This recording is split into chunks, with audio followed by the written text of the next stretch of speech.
Uma boa noite a todos vocês que aqui se encontram. Uma boa noite para vocês também que nos acompanham através do canal Centro Espírita Miguel Oficial. Vamos ouvir uma página de preparação com a nossa irmã Rosana. Boa noite a todos. Do livro Fonte Viva, a lição 172. Ante o Cristo Libertador. Eu sou a porta. Jesus. João, capítulo 10, versículo 7. Segundo os Lexos, a palavra porta designa uma abertura em parede, ao rés do chão, ou na base de um pavimento, oferecendo entrada e saída. Entretanto, simbolicamente, o mundo está repleto de portas enganadoras. Dão entrada sem oferecerem saída. Algumas delas são avidamente disputadas pelos homens que, afoitos na conquista de posses efêmeras, não se acautelam contra os perigos que representam. Muitos batem a porta da riqueza amoedada e, depois de acolhidos, acordam encarcerados nos tormentos da usura. Inúmeros forçam a passagem para a ilusão do poder humano e despertam, detidos pela garra do sofrimento. Muitíssimos atravessam o portal dos prazeres terrestres e reconhecem-se, de um momento para o outro, nas malhas da aflição e da morte. Muitos varam os umbrais da evidência pública, sequiosos de popularidade e influência, acabando emparedados na masmorra do desespero. O Cristo, porém, é a porta da vida abundante. Com ele, submetemo-nos aos desígnios do Pai Celestial e, nessa diretriz, aceitamos a existência como aprendizado e serviço em favor do nosso próprio crescimento para a imortalidade. Vê, pois, a que portas recorre na luta cotidiana, porque apenas por intermédio do ensinamento do Cristo alcançarás o caminho da verdadeira libertação. Graças a Deus.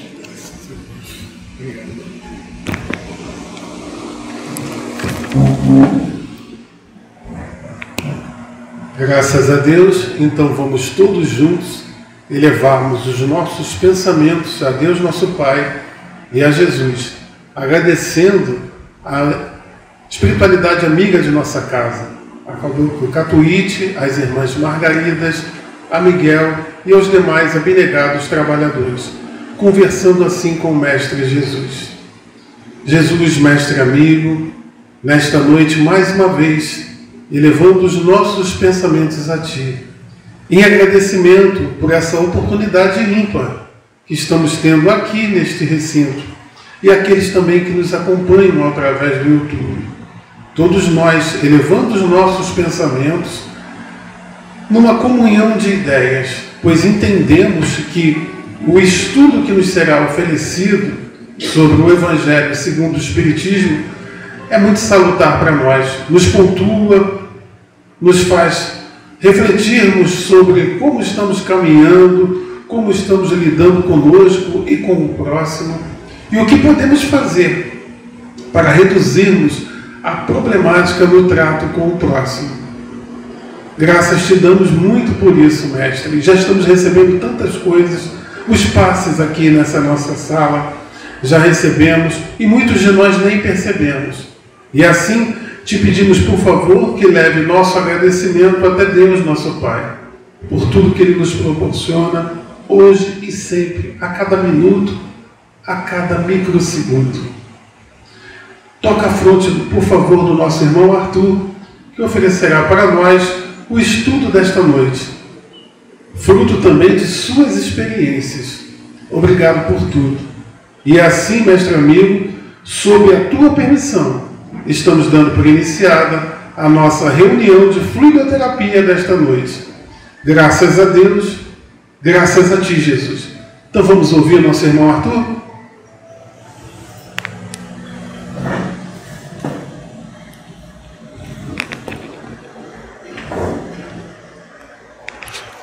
Boa noite a todos. É sempre uma alegria estar aqui. Bom, hoje falaremos do item 20 do capítulo 8, e o capítulo é Bem-aventurados os que têm puro o coração. E o item 20, que é a instrução dos Espíritos, fala a respeito dos bem-aventurados, os que têm os olhos fechados. E no título tem uma contextualização aqui, que é uma nota de Kardec, que fala o seguinte: esta comunicação foi dada com relação a uma pessoa cega, a cujo favor se evocara o espírito Vianney. Então, esse texto é de Vianney, e ele se deu por conta de uma evocação para assistir ao irmão cego. E aí o espírito Vianney começa da seguinte forma: meus bons amigos, para que me chamaste? Terá sido para que eu imponha as mãos sobre a pobre sofredora que aqui está e a cure? Ah, que sofrimento, bom Deus! Ela perdeu a vista e as trevas a envolveram. Pobre filha, que ore e espere. Não sei fazer milagres, eu, sem que Deus o queira. Todas as curas que tenho podido obter e que vos foram assinaladas, não as atribuais, senão àquele que é o Pai de todos nós. Nas vossas aflições, volvei sempre para o céu e olhai e dizei do fundo do coração: meu Pai, cure-me, mas faze de minha alma enferma se cure antes que o meu corpo, que a minha carne seja castigada se necessário, para que minha alma se eleve ao teu seio com a brancura que possuía quando a criaste. Após essa prece, meus amigos, que o bom Deus ouvirá sempre, dadas vos serão a força e a coragem, e quiçá também a cura que apenas timidamente pediste, em recompensa da vossa abnegação. E ele continua aqui, mas eu não vou ler o texto todo. Observem essa frase, a oração, né? Ele pede para que faça a prece. E aí ele diz: meu Pai, cura-me, mas faze que minha alma enferma se cure antes que o meu corpo. Então, muitas das vezes nós estamos pedindo a cura, nós estamos pedindo que cesse o nosso sofrimento, que a gente não passe por dificuldades. E aí o sofrimento a gente pode estender não só a sofrimento físico, mas sofrimento moral, psicológico e muitos outros tipos de sofrimento, aqueles irmãos que estão no nosso caminho e que nos incomodam, né? Vários tipos de sofrimento. Mas ele deixa uma coisa aqui: que a nossa alma seja curada primeiro. O que estamos fazendo para curar a nossa alma? Como a página de abertura nunca é em vão, né? Ante o Cristo libertador, e aí ele fala que várias portas que se abrem no nosso caminho cotidiano, e nenhuma delas leva à cura da alma. Nenhuma delas. E aí, muitas das vezes a dor nos aparece, o sofrimento nos aparece, para quê? Para nos impulsionar, nos direcionar para a luz. que muitas das vezes estamos ali envoltos das nossas, como o texto ali da página de abertura falou, buscando riquezas, buscando engrandecimento, nos envaidecendo de várias coisas, e nos esquecemos de que Jesus não nos ensinou nada disso. Jesus nos ensinou a amar, a ser caridoso, indulgente, benevolente, por aí vai. E aí nos pegamos pedindo, pelo amor de Deus, me ajude, me cure. Mas será que queremos a cura real? Será que estamos nos movimentando para a cura real? Né? Porque a cura real requer um esforço além, que é o esforço de se conhecer, que é muito difícil, por sinal, né? É o esforço de se dedicar aos irmãos, que é também muito difícil. A gente geralmente pensa em nós primeiro, né? Joana de Ângeles nos recomenda alguns passos, né? No livro Plenitude, ela nos recomenda alguns caminhos, né? Oração, meditação, terapias, medicamentos médicos, terapias de apoio, que aí pode colocar aí acupuntura, yoga e várias outras. O que fazemos? Fazemos alguma coisa disso?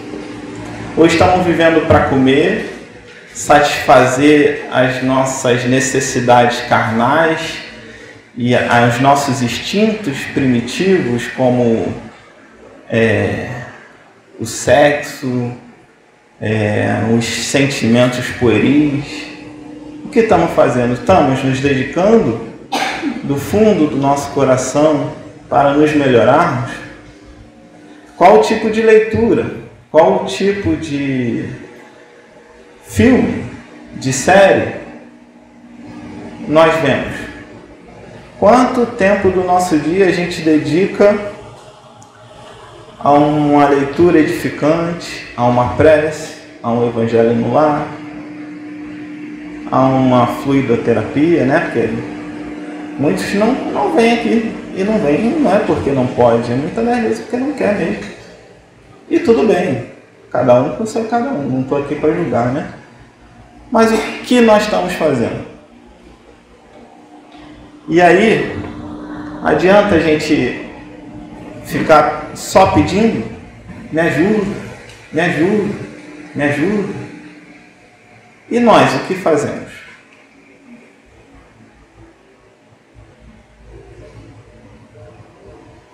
Pensa no filho, né? A maioria aqui aparenta ter filho, mas aquele que não tem, olha pro lado, né? Olha pro lado que é fácil de ver alguém conduzindo, tendo filho. Nós estamos ali cuidando do filho, orientando, e o filho não quer. Como pai, consegue fazer alguma coisa? Dá para fazer alguma coisa?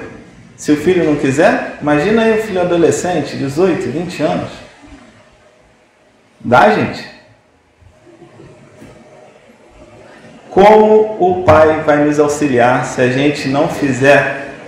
Como?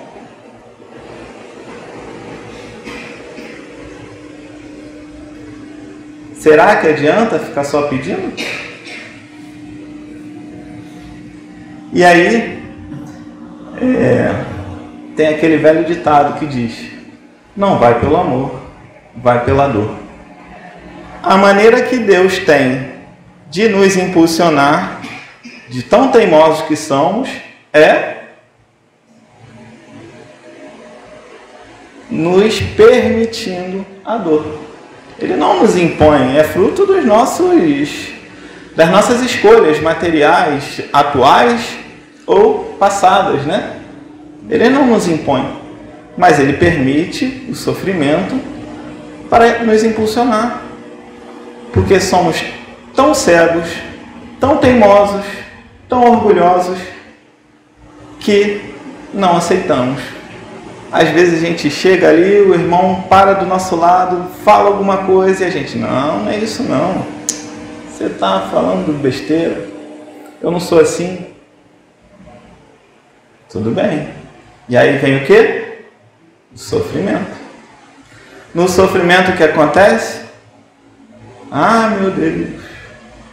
Aí pede, não resolve. Aí depois de muito tempo aceita ajuda, vai buscar Deus, vai buscar o estudo, vai buscar uma fluidoterapia, né? Isso é tão real que a gente vê acontecendo isso com pessoas que são ateus até. Porque é só a gente pegar os casos de quase morte, né? Aqueles irmãos que nem em Deus acreditavam. Aí cai em coma, fica lá. Tem aquelas ocorrências, aquelas experiências, e não são poucas, inclusive são estudadas, não é coisa só de, escutei.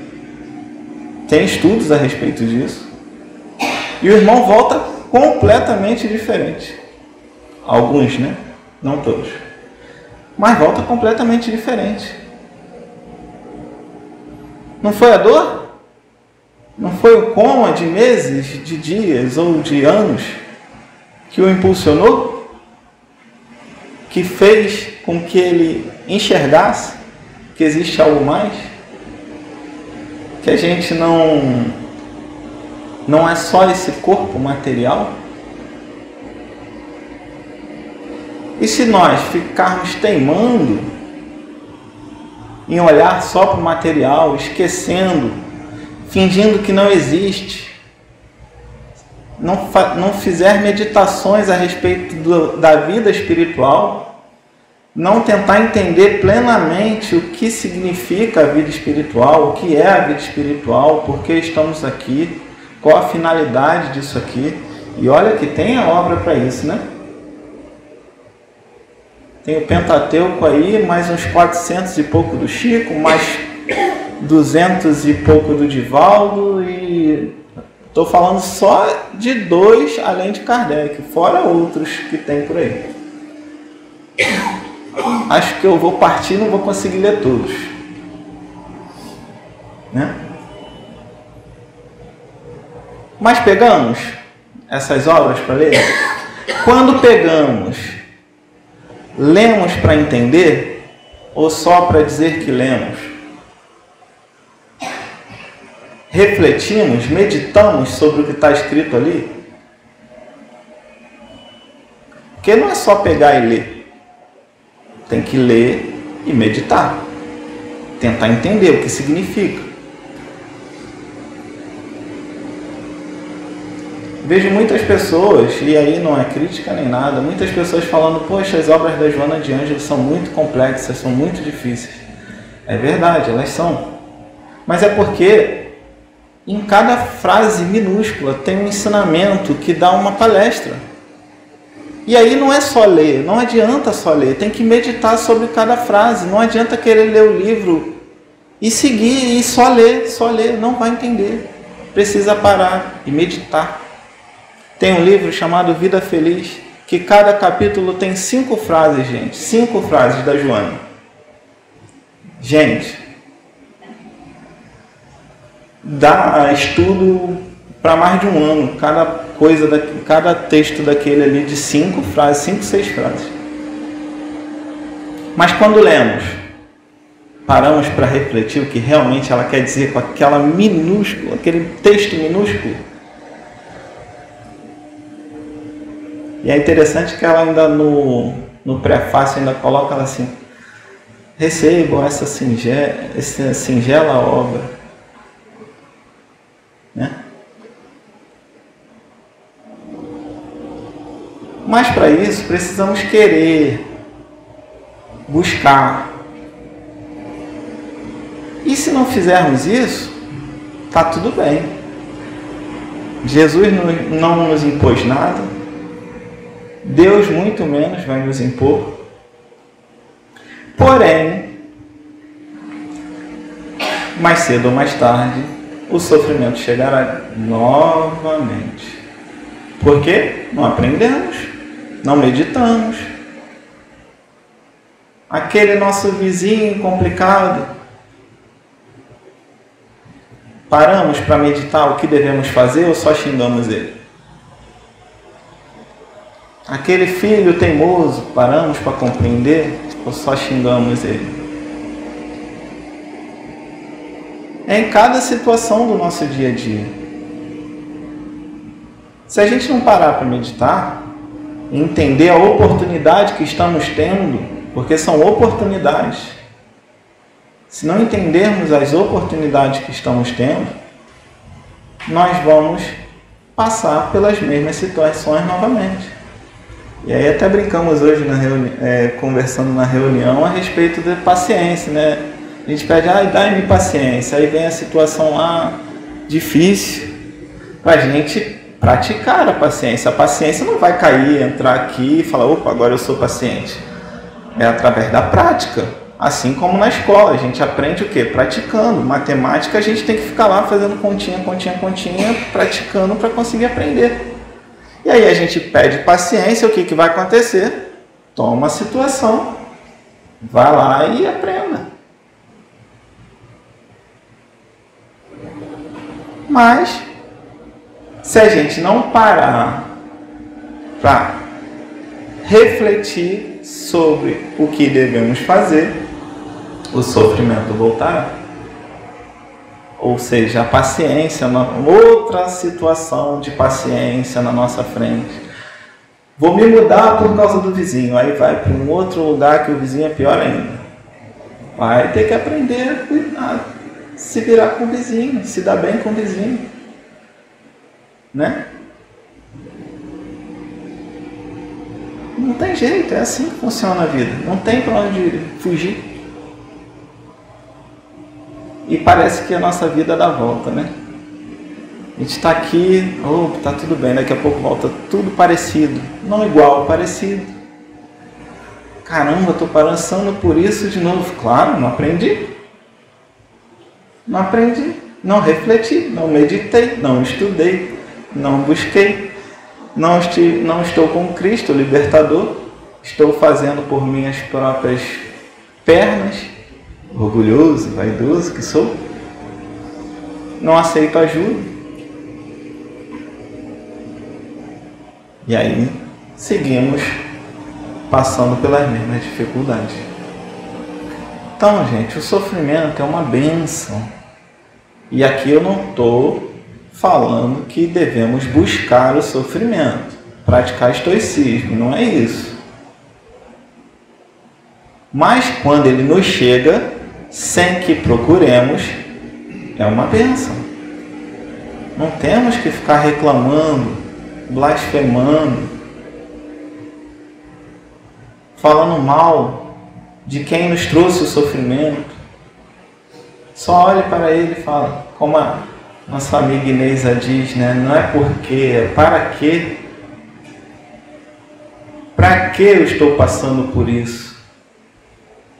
Quando a gente pergunta para quê, a gente está tentando entender a finalidade.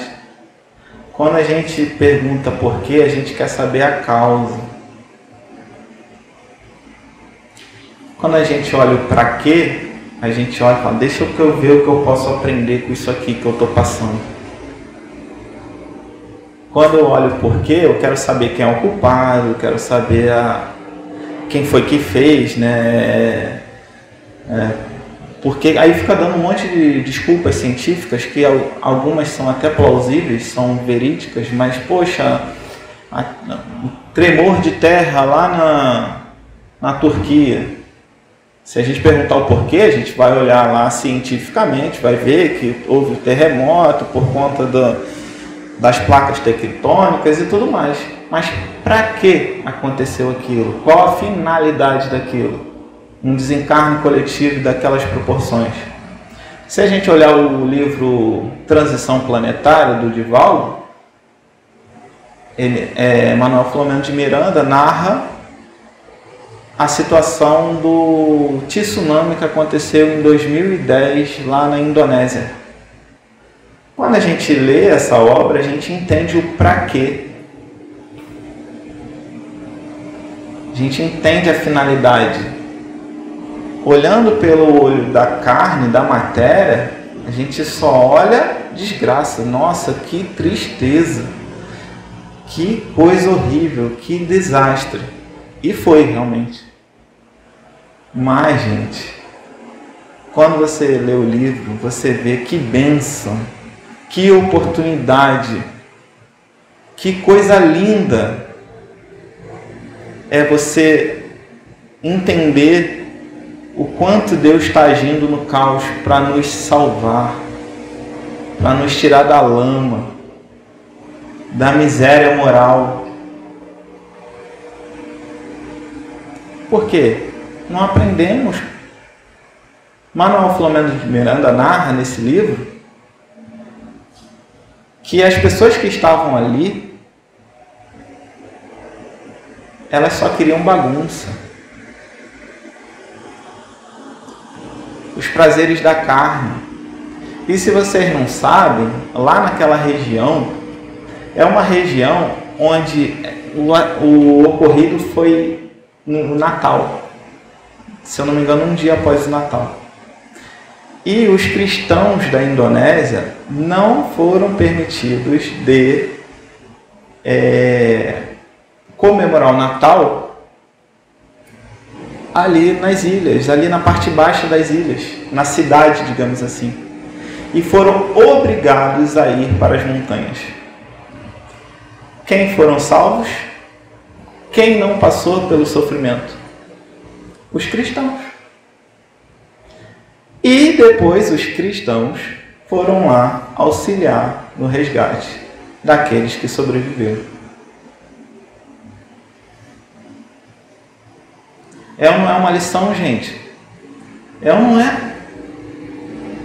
Olha o sofrimento que foi, mas olha como Deus ensinou tanta gente de uma vez só. Tanta gente de uma vez só. Claro que alguns morreram, mas não foram ensinados? Foram. Manuel Filomeno de Miranda, ele narra os bastidores, os socorros no mundo espiritual. Ele não narra os socorros no mundo material. E dá para ver nitidamente o quanto de resgate, o quanto de socorro aconteceu no mundo espiritual. E assim o mundo vai aprendendo a ficar mais benevolente, com mais amor, com mais caridade. Provavelmente na Turquia, algo similar deve ter acontecido, né? Não estou aqui para afirmar nada, mas provavelmente aconteceu algo parecido. É uma tragédia, mas Deus sempre traz um fim útil, seja qual for o nosso sofrimento, seja qual for, moral, material, físico, né? Seja qual for. E aí às vezes a gente está pedindo, me ajude, pelo amor de Deus. Mas se for ajudado imediatamente, conseguirá sair ileso? Como Jesus disse, né? Vá e não peques mais. Conseguiremos fazer isso?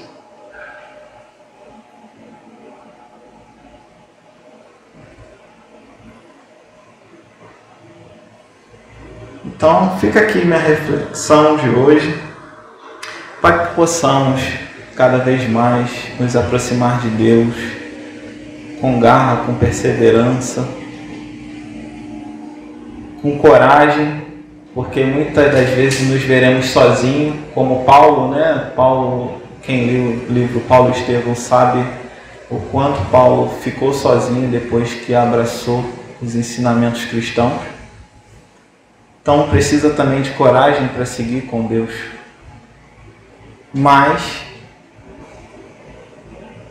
Paulo após a morte, foi amparado diretamente por Jesus. Isso significa o quê? Que quem estiver com Ele, praticando o bem, será amparado, será assistido. Mas precisamos ser resilientes, porque não sabemos se já estamos purificados. E aí, se ainda não estamos gozando de plena saúde, a saúde real que a Joana de Ângeles chama, precisamos ter paciência, resiliência, para conseguir passar pelos nossos sofrimentos com gratidão. Gente, muito obrigado, uma boa noite a todos. Fiquem com Deus.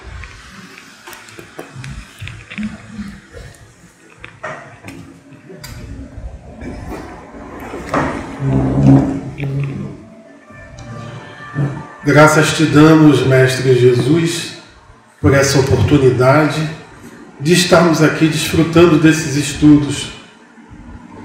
Evangelho bendito, bússola renovadora de nossos pensamentos e de nossas atitudes.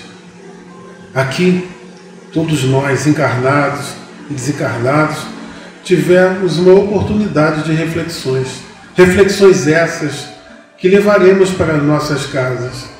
Ecoa toda a mensagem passada pelo nosso irmão, pelos seus estudos, pela sua inspiração, como acontece em todas as noites de terça-feira. É um grande presente que podemos perceber dentre os tantos outros que estamos recebendo desde que essa reunião começou. E nesse primeiro momento, que já vai terminando, e vamos nos encaminhando para a terapia dos passes, só nos resta agradecermos. Talvez alguns de nós estejamos lá em nosso íntimo, escondendo algumas lágrimas. Talvez alguns de nós, assim como Paulo, no meio do caminho, fez a sua descoberta, teve aquele encontro, aquele belo encontro. E na verdade, todos nós que aqui nos encontramos, queremos também ter essa oportunidade de vivenciar um novo momento, um reencontro contigo, Mestre, com o alto. E oportunidades não nos faltam. Mais uma vez, te pedimos, por favor, que leve nosso agradecimento até Deus, nosso Pai. Está tudo tão bom e vai ficar melhor. Porque, com certeza, através das nossas reflexões, nós teremos novas e belas ações. Graças a Deus. Por favor, mestre amigo, toca a fronte de cada irmão médium passista, que daqui a pouco estará lá atuando nos seus grupos. Daqui a pouco estarão lá vibrando no passe à distância. E a nossa caminhada continua. E assim, sob a tua permissão, estamos terminando esse primeiro momento da nossa reunião de fluidoterapia desta noite. Que assim seja.